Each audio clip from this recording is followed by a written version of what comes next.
Once upon a time in northern Nigeria in a town called Kano.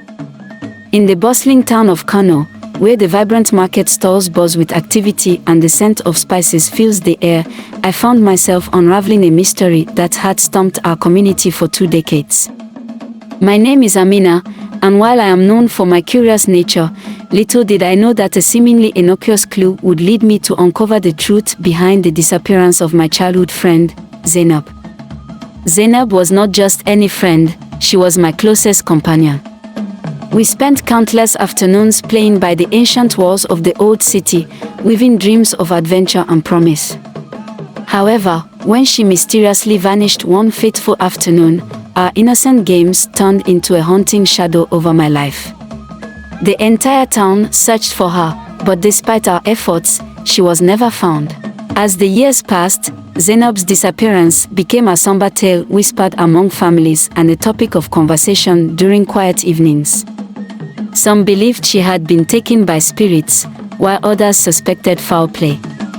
I, however, could never shake the feeling that there was more to the story. My heart ached for answers, and I often visited her family to offer my condolences, even as a child. Fast forward to my adult years, I became an aspiring journalist, determined to tell stories that mattered. It was during a visit to Zainab's old neighborhood that I overheard a conversation that would change everything. 2 elderly men were sitting beneath the shade of a baobab tree, their voices low but their words sharp. "Did you hear about the old well they found near the outskirts of the city?" One said. "They say it hasn't been touched in years, but there are rumors of hidden treasures." The other man shook his head. "Treasure or not, I wouldn't go near that well. The last time anyone tried to investigate, they said it was cursed. Many have disappeared in that area." I felt a chill run down my spine. The old well, could it be connected to Zainab? As a child, we had often played near the outskirts, curious about the legends surrounding the place.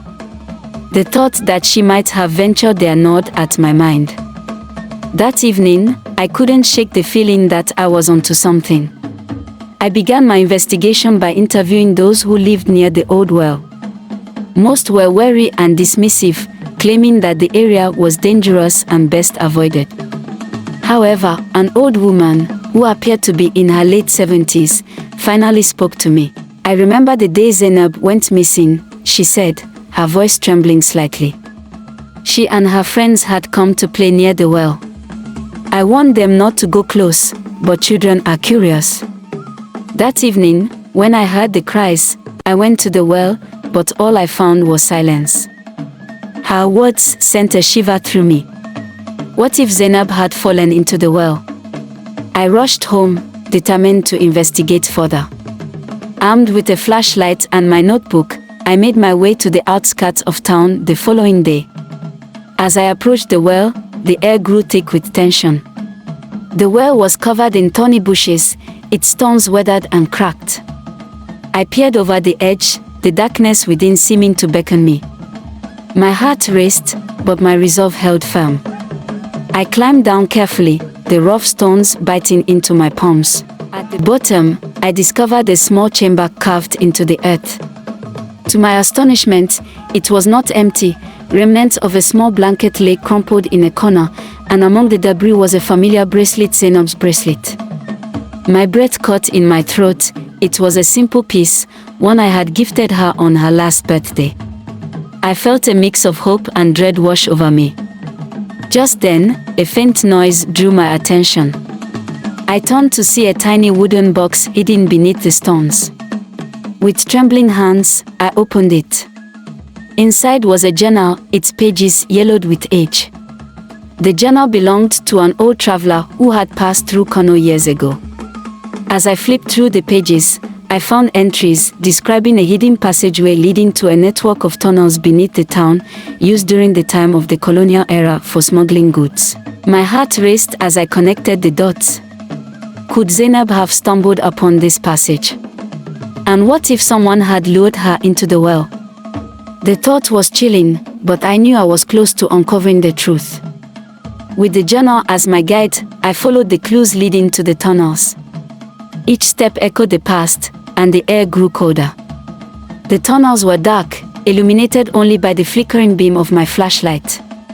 I could feel the weight of history around me, stories of lives long gone whispering through the walls. As I ventured deeper, I discovered remnants of old belongings, a rusted lantern, broken pottery, and a faded photograph. To my astonishment, it was a picture of Zainab, taken just before her disappearance. My heart raced. She had been here. I felt a surge of adrenaline as I pressed on, convinced I was getting closer to her fate. Suddenly, I heard a noise echoing through the tunnel's footsteps. My heart pounded as I ducked behind a wall. A group of men entered the tunnel, their voices low but urgent. They spoke of secrets and treasures, their intentions shrouded in darkness. I strained to hear their words. "We can't let anyone find out about this. If they do, we'll lose everything," one man said. I realized that these men were part of a smuggling operation, using the tunnels for illicit trade. But what did this have to do with Zainab? My instincts told me she had stumbled upon something she shouldn't have seen. With no time to lose, I decided to follow them, keeping a safe distance. They led me through the labyrinthine tunnels until we reached a hidden chamber filled with crates. My breath caught in my throat when I saw what was inside: contraband goods, but also old artifacts, likely stolen from the community. Before I could process what I was seeing, one of the men noticed a flicker of light from my flashlight. Panic surged through me. I needed to escape before they discovered me. I retraced my steps, heart racing, and finally made it back to the surface, gasping for air. I rushed to the local police station, adrenaline fueling my words as I recounted everything I had discovered. At first, they were skeptical, but as I shared the details from the journal and the photograph of Zainab, their demeanor shifted. With the police's help, we returned to the well. Armed with searchlights and ropes, they descended into the darkness. I stood at the edge, anxiously waiting, my heart pounding in my chest. Minutes felt like hours, but finally, the officers emerged, dragging a small, unconscious figure with them. "Is it her?" I gasped, rushing forward. As they laid Zainab down on the ground, my heart soared. She was alive. With trembling hands, I touched her cheek, and a faint sigh escaped her lips. Zainab slowly opened her eyes, confusion clouding her gaze. "Amina," she whispered, and my heart melted. "What happened?" "I thought I lost you forever," I cried, tears streaming down my face. "You're safe now." As the police tended to her, Zainab slowly recounted her story. She had fallen into the well after chasing a butterfly, becoming trapped in the tunnels. Over the years, she had survived by foraging for food and drinking water from a small underground stream.